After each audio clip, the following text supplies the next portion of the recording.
Monday morning இன்றைக்கி கொஞ்சம் சமைக்கிற வேலை கொஞ்சம் ஈஸி தான்.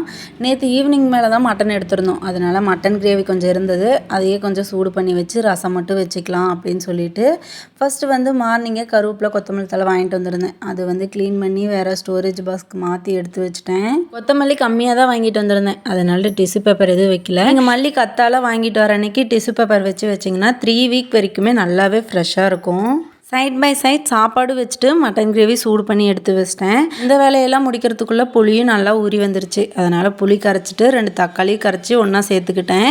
சீரகம், பூண்டு, மிளகு எல்லாத்தையும் நல்லா இடித்து எடுத்து வச்சுட்டு வரமிளகா 3 எடுத்துக்கிட்டேன். தாளிக்கிறதுக்கு எண்ணெய், கடுகு, மிளகா, கருவேப்பிலை நம்ம இடித்து வச்சதெல்லாம் சேர்த்துட்டு நம்ம கரைச்சி வச்ச கரைசலும் சேர்த்துட்டு ரசப்படி, பெருங்காயத்தூள், உப்பு, மஞ்சள் சேர்த்து நறுக்கட்டி வரும்போது கொத்தமல்லி தூவி இறக்குனீங்கன்னா சூப்பரான ரசம் ரெடி. மறக்காமல் ட்ரை பண்ணி பாருங்கள். மார்னிங் சூப்பராக சாப்பிட்டாச்சு. நம்ம சேனலை இப்போ தான் ஃபஸ்ட் டைம் பார்க்குறீங்கன்னா மறக்காமல் லைக் அண்ட் சப்ஸ்கிரைப் பண்ணி சப்போர்ட் பண்ணுங்கள். பாய்.